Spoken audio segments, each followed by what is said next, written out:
ഇത് ഞാൻ പിടിച്ചോളാം. അത് വാങ്ങിച്ചോ. ഇത് എത്രയാടാ? അടുത്ത കാലം നോക്കൂ.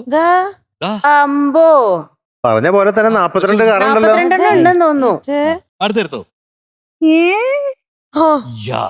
കണ്ടോ ടെസ്സക്കുട്ടിയെ കഴിഞ്ഞ് ഞാൻ എക്സൈറ്റഡ് ആവുന്നു.